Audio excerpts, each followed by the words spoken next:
Good afternoon. So, because of limited time, so we are moving on to our next talk, which is COVID and COVID vaccination in GI and liver disease. Will be delivered by Professor Suranjith Seneviratne. He is a professor and consultant in clinical immunology and allergy. Currently works in Royal Free Hospital and University College London. I mean, he has delivered so many lectures to Sri Lankan audience, and it's going to be a very hot topic these days. So I'm sure that he will enlighten us with he will come up with the latest recommendation with the COVID and the COVID vaccination in GI and liver disease. So over to you, Professor Suranjith. Thank you very much. Let me put my video. Okay. Thank you very much for the invitation, Sanjeev, and the Council of the Sri Lanka Gastro Association. Initially, I was asked whether I could do something on microbiome, but then this was very much more sort of topical. And that was the reason we sort of selected this topic to be because it's so topical within the world at the present time. So we all know that more than 5 million people have died in the world so far from COVID. More than 250 million people have got it. US, UK, Brazil, India, etc. have been the main countries that have been affected by this. Sri Lanka was doing okay, then had a small peak of cases, and these are the numbers in the different countries. You know the virus, RNA virus, and the reason I put this diagram is to show you the spikes on the surface, and the reason being that is what the part that the virus used to bind to the cell. It multiplies in the cell, spreads from cell to cell, spreads from person to person, and that's the part that can change, mutate, become mutated, and then the gene become mutated, and then what happens is the variants will occur, and that is a big issue in the world at the current time. So important figure just to have in your mind. Now, the summary of my talk would be a quick look at the basic aspect. I always like to go for the basic and then proceed on to the more advanced concepts, because otherwise it's difficult to put it into place. And then I will talk about the GI effects, the liver effects, and vaccination in these two different groups of patients, especially concentrating on IBD, where you use a lot of medications, plus liver disease, chronic liver disease, and liver transplantation. So going on to the basic aspects of COVID and immune responses and vaccination, variants and vaccination, I always start with this figure showing you the immune system, the innate and adaptive immune system, the antibodies, the white cells, lymphocytes, which are extremely important in getting rid of infections, even and including viral infection. And if it does not work properly and it can't get rid of those infections because of primary immune deficiency or secondary immune deficiency, because of the things we do to them, give them so many drugs, the different diseases they get, etc., then you find they have immune deficiency and they can't deal with viral infection. Then on the other side, you have a dysregulated immune system, autoimmunity, allergy, cancer, etc., where the immune system misbehaves, and sometimes the drugs we use for those can also affect the normal cells of the immune system. So these are the two parts of the immune system we have to take into account and balance it out when we have a specific patient. Cytokines are the sort of the language that the cells use to talk to each other, and like we use English, similar, etc. And cytokines should be at a certain level. It can't be too high, it can't be too low. And the hypercytokainemia is something that we see in COVID and that we try to control at specific times. So the pathogenesis, immunopathogenesis of COVID, you can see here, certain cells are increased, some are decreased, hypercytokainemia, etc., like IL-6, etc. And we use steroids, dexamethasone, and tocilizumab, the IL-6 inhibitor, IL-6 receptor inhibitor, in the correct perspective and the correct group of patients. And that is important, including gastro patient, to use these different agents at the correct time. Now, we also have two important advances in addition to the vaccination, that is the monoclonal antibodies, because vaccines take time. Vaccines prevent the disease, but if you get the disease, to prevent them become more severe, you have the monoclonal antibodies, the Regeneron antibodies and the AstraZeneca antibodies, and both these have been used now and are quite effective in the correct group of patients. In addition, we have the oral antiviral agents, which is a big advance and maybe a paradigm change with regards to COVID, again to be used early in people with risk factors for severe disease. So these are two important advances: monoclonal antibodies and the oral drugs. Again, the cost is a bit high at the moment, but they have done some licensing deals, and that should clear the way to reducing the cost. Again, there was an article in the newspaper today that we had just put together on these agents if you want to read it. So that leads us on to the variants. We know the variants of concern, variants of interest, 4 variants of concern, WHO classification, variants of interest, number of variants of interest. Why do we say that a thing is a variant of concern or interest? That is because we look at 5 things: its ability to spread, severe disease, diagnostic tests, therapeutic agents, and vaccine responses. If these are affected in an adverse way, it becomes a variant of concern. If they are not really affected at the moment, we just observe them variants of interest. So those are the 5 factors that we look at when dealing with the variants of the variants. And this is an important aspect for all of us to remember, because if we don't control the disease properly, we're going to get these different variants, and then the whole pandemic is going to go further and further. So again, lots of articles have been written by a whole lot of people. We have also contributed talking about the Delta variant, the Delta Plus variant, the Mu variant, the Lambda variant, etc., with regards to SARS-CoV-2. Next, we come on to the vaccines. So I told you about the immune response, the variants, and the vaccines. 8 vaccines have been approved so far. 8 have failed. So not every vaccine that was developed did make it to success. So there are several vaccines that are good vaccines at the moment that are in use. This has been the sort of time scale. Months ago, there were 5 that had been rejected. Now it's about 8 that have been rejected, and 8 have been approved. So the vaccines that have been that we are using at the moment, quite good vaccines, are all against spike protein. There are mRNA vaccines, that's Pfizer and Moderna. They are the best vaccines. We have to remember that they are the best vaccine. The viral vector vaccine, the AstraZeneca, the Sputnik, and the J&J, and then you have the kill vaccines, that is the Sinopharm and the Sinovac. Why I tell you this is because your patients will be asking you which vaccine should be received, etc. And that is important to know this vaccine, the characteristics of the vaccine. And the best vaccines are the mRNA vaccine, especially when it comes to a 3rd dose, which I will talk to you about. Many vaccines have been given around the world, billions of doses, and you can see certain countries lead the way. Sri Lanka is great. It has come to a good level of vaccination. But then there are some countries that are lagging behind, Bangladesh, Nigeria, etc. But the problem with that is, if certain countries lag behind, this is a pandemic of the whole world. Certain countries lag behind, we're going to have a problem, because those people will travel to other countries.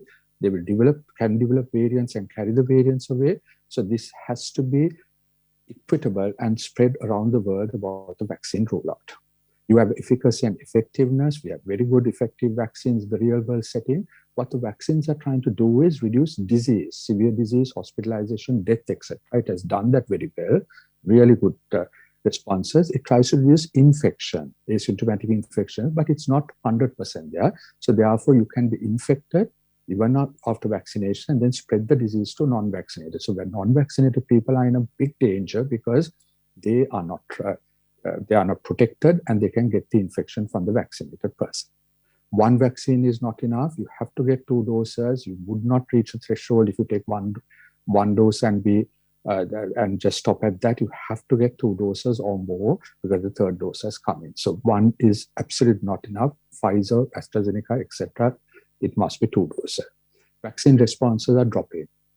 We didn't know what that was at the beginning of the year. 6 months, we are finding that the vaccine response are dropping. People are going for a 3rd dose or a booster, depending on the population that we're dealing. So that is another important thing to remember, because 3rd dose is coming to a lot of people. 3rd dose was given to immunocompromised patients. In the US, it was 1 month. UK, it was 2 months. And to other people, it was at boost at 6 months. So that has come in. We are using all our immunodeficient patients having given the 3rd dose. And this is so relevant to your IBD patient, because all are immunosuppressing them, and other patients that are immunosuppressed with cancers, colorectal cancer. That is extremely important. And this is, again, something we have written about COVID-19 vaccination in patients with cancer patients. So these are the groups that have to be protected and looked after, because they are the groups that will do badly, in addition to people who are older, people who have hypertension, diabetes, obese, etc. So this will lead us on to some basic aspects, will lead us on to the specific areas of gastrointestinal and liver involvement in patients with COVID and their vaccination. I gave you the background knowledge so as to be able to get into what I'm going to say in the next few slides, because that will make it very easy as giving you take-home messages. So going on to the COVID-19 GI effects, a few months ago, we wrote a very extensive article on this aspect. All the sort of reports at that time have been put in there. You can read this. It's quite a long article. I didn't try to reproduce many aspects of it because there are more interesting aspects after that. So this is the article that was published. If you all want a copy, just ask me that. I'll give you a copy. And these were, we looked at SARS-CoV-1, SARS-CoV-2, MERS, etc., compared that and found out the GI involvement in the different conditions, and discussed the pathogenesis, treatment, management, etc. of these conditions. So if you look at this, we know that the SARS-CoV-2 virus, and COVID is the disease, SARS-CoV-2 virus can affect the lung, which is the main, it's a lung condition, but it can also affect the GI tract. And with the GI tract, you get the hyperinflammation, and then the immune system comes into place, the T cells and the B cells, and sometimes it recovers, sometimes it goes on, there's hyperinflammation, and the person deteriorates, and ICU and death. So the important thing to put in, I put in the drugs that you use for IBD. These are the whole range of drugs. Some are T cell drugs, azathioprine, mycophenolate, etc., cyclosporine. Then you have the other drugs like the vedolizumab, ustekinumab, etc., which act at different pathways. And this is important to know, because the question is, can we take these drugs? Should we take these drugs? Should we reduce the dose of the drug, etc., which is important to know. So these are the immunosuppressive agents that are used in IBD. Some of the agents, hydrocorticosteroids in some instances, TNF, vedolizumab, ustekinumab, and I've told you the role in viral infections, and does it increase the chance of viral infection? Does it increase the chance of severe COVID? And steroids, high-dose steroids, given for a long period of time, can affect. We give dexamethasone for treatment in an appropriate setting, but high-dose steroids, you have to be careful, especially unlike some of the other biologics, but high-dose steroids are extremely important to remember. So the Europeans have come and given some do's and don'ts in people who are without symptoms. IBD patients, you just don't have to go and stop immunomodulators. You just continue the biologics, JAK inhibitors, you can reduce corticosteroid whenever possible and keep the infusions going. You do not have to reduce the dose of immunomodulating biology in the people without symptoms.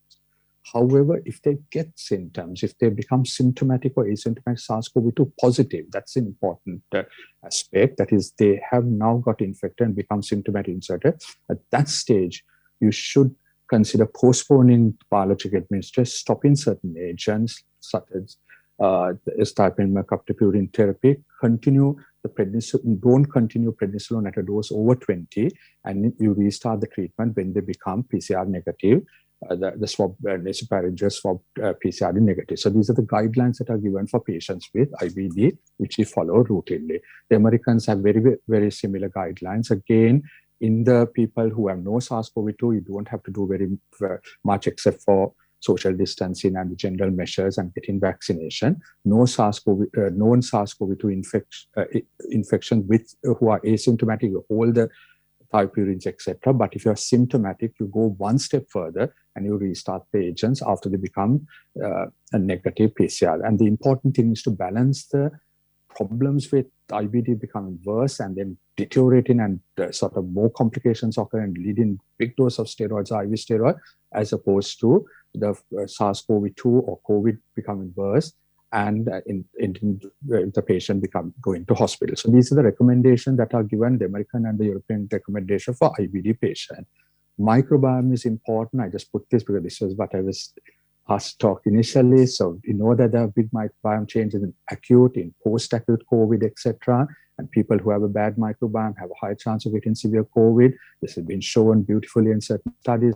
This is the bacterial component. Then you have the fungal component again that is changed in this group of patients. This is so important when it comes to long COVID, because that's what we're seeing so frequently now, is people with COVID who have gone on to develop long COVID, and GI symptoms of one of the manifestations. You all are going to definitely see patients with GI manifestations. Fatigue, cardiac, respiratory, GI are the features that are found in this patient with long COVID, and that is something that you all will have to deal with.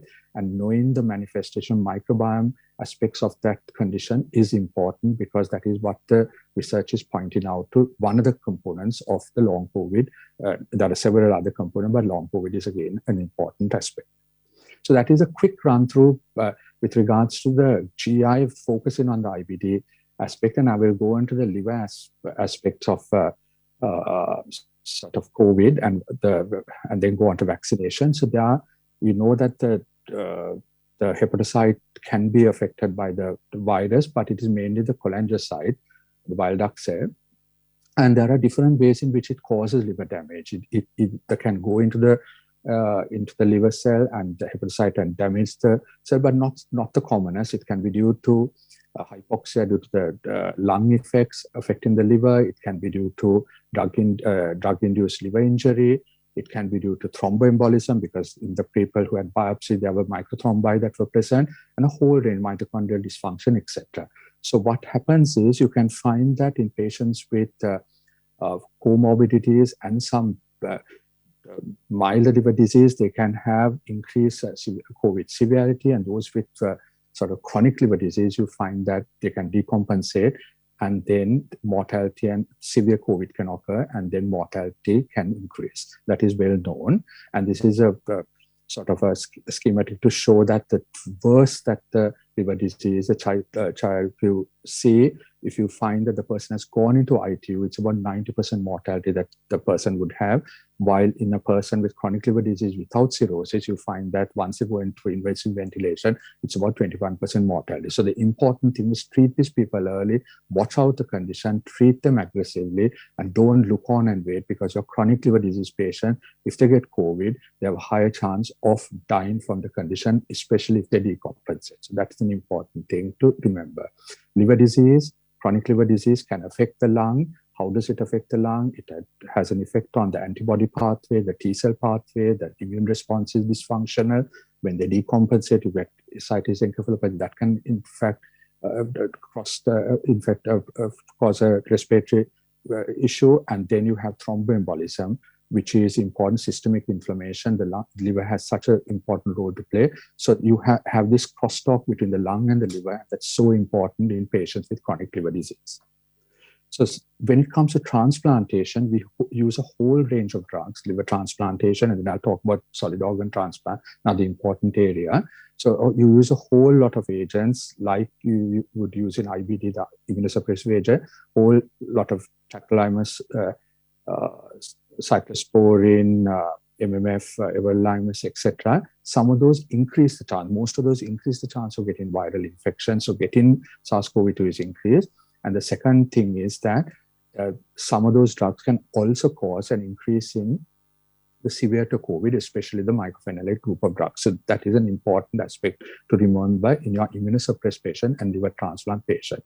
Mortality is increased in the liver transplant cohort. Several studies have shown that it's about 20-30% increase in mortality, and that is high for a patient with SARS-CoV. So look after your liver transplant patient, because COVID in liver transplant is a big problem, and that's why we vaccinate them very, very early. So GI effects, liver effects, I spoke to you, GI, IBD, liver, chronic liver disease, and liver transplant. Now about vaccination of GI and liver disease.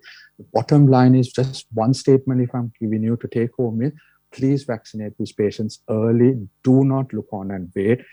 Whether they are, I'll talk about liver transplant in just a little bit, but GI patients in general, please vaccinate them early. They do need that. They need to be protected because their immune systems are not working properly, and you would be doing them a disservice by delaying vaccination.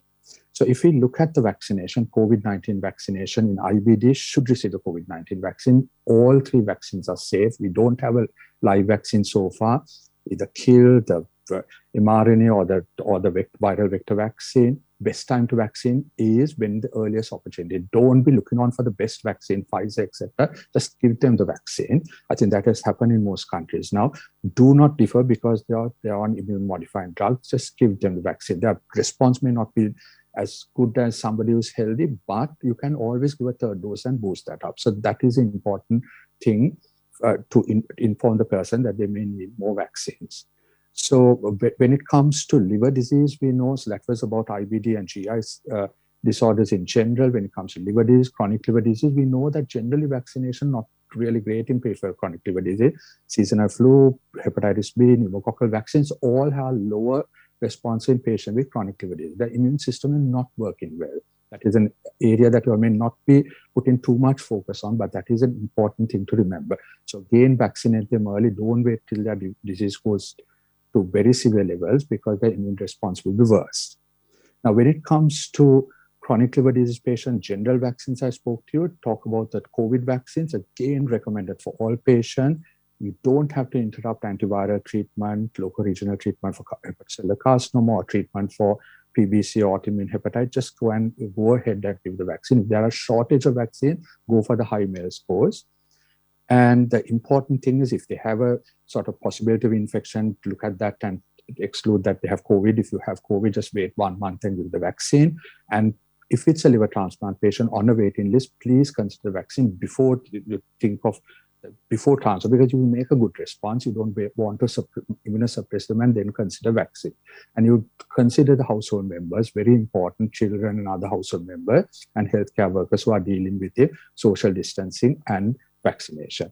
The safety profile is fine, both Moderna and Pfizer vaccine, but also with AstraZeneca vaccine, both liver transplant in patients with chronic liver disease, liver transplant, etc. The safety profile is fine. They get some local safety sort of adverse effects, but a few systemic adverse effects also. When it comes to liver transplant patients, so I dealt with IBD, I dealt with chronic liver disease, liver transplant. Again, you please vaccinate this group of patients.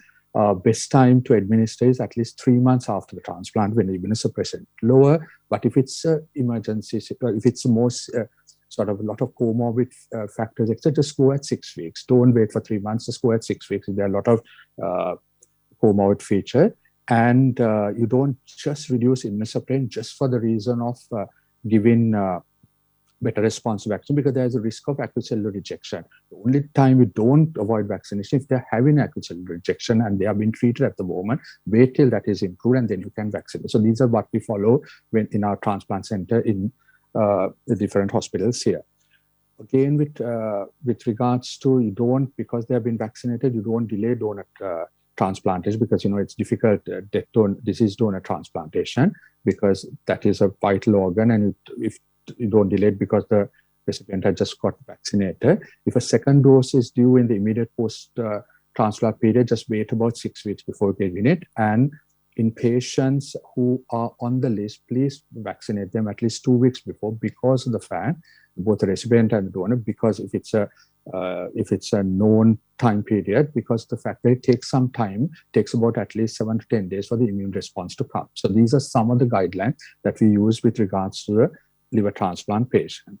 Finally, the last 2 slides, I will try to end up with telling you something about solid organ transplant, because that's just from another talk that I gave. Another important kidney transplants, lung transplant, heart transplants, etc., important in this perspective of vaccination. So antibody levels and seroconversion rates are lower in people with solid organ transplant compared to the population. We know that. That is why we go for third dose very much earlier without waiting till they get another infection or breakthrough infection. Safety is good, but the response is lower.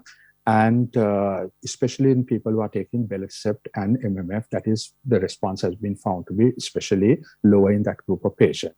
Additional risk factors for immunogenicity, lower immunogenicity is older age, shorter time for transplant, and worse graft function. So those are factors we take into consideration when dealing with when we give the third dose, etc. Potential strategies to increase immunogenicity: go and give a third dose or use higher doses. We are going for third doses, we give it after 2 months. And that has been shown in a lovely New England Journal article, and after that several articles showing that the third mRNA vaccine has a good immune response in those who were responding not so well previously. And the important thing to remember is give that without hesitating, give it after 2 months of the second dose, go for an mRNA vaccine because that is the better vaccine, the best vaccine around. Better vaccines will come out, and people who are vaccinated, solid organ transplant, include liver transplant, please continue the precautionary measures because vaccination alone is not enough. Vaccination, social distancing, or antibodies and oral antiviral agents, those are the 4 things that are at the present moment with regards to treatment of this group of patients, liver disease patients, gastrointestinal patients. So in summary, what I've done now is spoken to you about the immune response in COVID-19 and how you decide treatment. They are the anti-cytokine treatment, the monoclonal antibodies, and the oral antiviral agents, again, to reduce the viral load. The SARS-CoV-2 variants of interest, and the variants of concern. COVID-19 vaccines, mRNA vaccines are best. Give it as a third dose. Give it, if available, first and second. But if you don't have that, give any vaccine first and second. But that's more important than having no immunity. GI effects, especially with IBD, I mentioned liver effects with chronic liver disease and liver transplant. The take-home message is vaccinate. Please vaccinate our patients early. Don't delay. Look after the immunocompromised patient. Look after the cancer patient. That is a group of patients who would do bad if they get COVID and they get breakthrough COVID. Thanks a lot. Thank you, Professor Suranjith. Thank you very much for the informative and the elaborative talks on the COVID and the COVID vaccination. So I'm sure that our audience will have a lot of questions, but we can allow 1 or 2 questions if you have got any.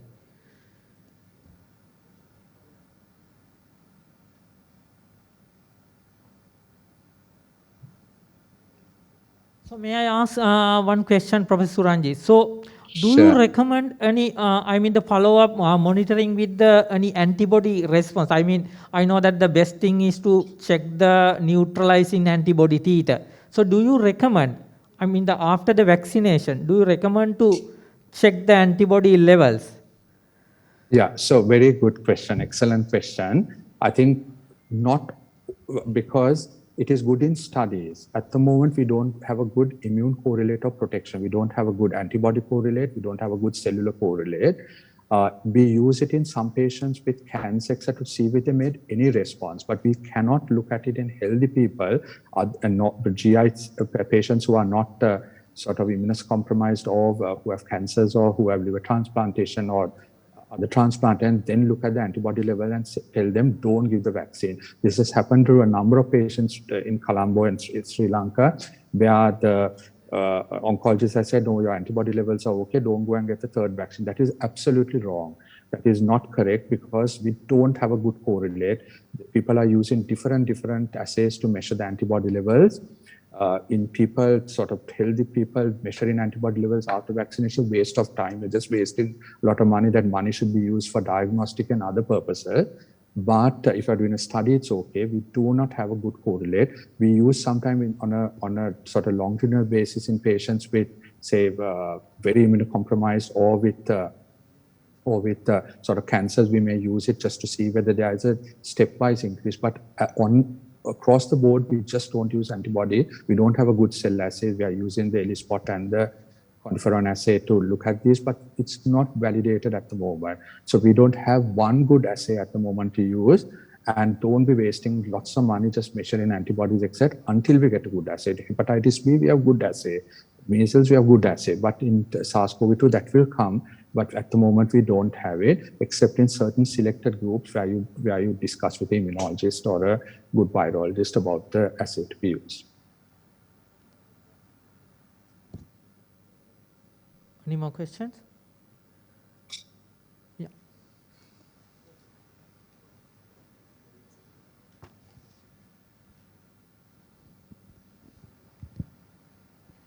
Is there a place for AstraZeneca vaccine as the third dose if you were vaccinated with the same? Yeah, so now most countries are using the mRNA vaccine because they are the best vaccines around, right? So, but the thing is that you have to have the mRNA vaccine. If you have a shortage because you know the vaccine shortage that is there in people. Someplace in Africa, you don't even have 1% of people vaccinated. So if everybody is going for the Pfizer and the Moderna vaccine, Moderna has also been approved for third dose, then you'll find that there are going to be a shortage. In which case, it's far better to go with a AstraZeneca vaccine as a third, because that is available. Go ahead. But if you have access to the Pfizer or the Moderna, it is better to go with the better vaccine. That's what we always do. We go with first vaccine, the kill vaccine, Sinopharm, Sinovac. The immune response were not great, but that method have been used for a long period. So you always go. I know several people who have been waiting for Pfizer for months on end, not getting any vaccine. That is very bad. You go with the first and second dose, the Sinopharm, Sinovac, AstraZeneca, and if you can get a third dose of Pfizer or Moderna, go ahead with the Pfizer and Moderna. But if you can't get it, go with the next available one, because it's far better to boost the immune response to some level rather than not having that boost at all. Okay, so thank you very much. If you have the choice, go with the Pfizer. Yeah, if that person has had 3 doses of AstraZeneca, is there a place for another Pfizer dose? Let's say now Okay, Pfizer very is available. common question. Very common question. Now, important is in medicine, we always try to balance out, right? You don't want to, I mean, there are some in America that have got 5 and 6 doses, but I think that's a bit reckless. We have data on 3 doses, and what I have told people so far is, okay, wait, things change every month. Now, if you ask me the same question, sort of, can we mix vaccines in December 2020? I would have said, no, that's not good, may not be a good idea. But now mixing vaccine is better, because I'm giving a talk, I think 2 weeks to the Colombo faculty, where I'm showing the mixing vaccines but get a better response. But don't try to overdo it. Go for 3 doses. Wait till the data comes off with the 4 doses, because this is not like vaccination is. You don't want to get antigen overload, etc. So go for the 3rd dose. If there's sufficient data in certain people, plus after 6 months in healthy people, that 3rd dose is needed. But then don't just go and give 4th dose and 5th dose, etc. until we get the data. All right, thank you very much. Okay. Professor Suranjith, the last question. So suppose that if somebody gets 2 doses of vaccination, and in the meantime, if they get a COVID, is there a place for 3rd, I mean the booster dose? And if it is, so when should they get the vaccine? Very, very good question. I think that question was asked me about 3 times this last week. So so they have got 2 doses. They've got now people can get breakthrough infection. That is what we are seeing. Most of the patients who are getting to hospital, ICUs, etc. now are the unvaccinated, because they are the ones who get the bad infection. So after 2 doses, you can get a breakthrough infection, but most of them have mild, and then the immune response will improve. But they got the infection because the immune response could be waning off, and the recommendation at the moment is go ahead and give a third dose also at the correct time, but wait at least 1 month after the infection. So after the infection settles, wait 1 month and go and give at that time you go and give it, because we know that the vaccine immune response is definitely better than the natural immune response. That is what is happening in America. They are saying we are getting infected, we don't want the vaccine, but the CDC has clearly shown that if you do give a vaccine, the vaccine response are very much better than the natural. So the present guidance is 2 doses, you have got it. Now say most likely if you have got get the middle level, AstraZeneca, etc., Sinopharm or Sinovac vaccine, again, the immune response not so great. You get the infection, please go and get a 3rd dose, because that will boost the immune response to more appropriate levels.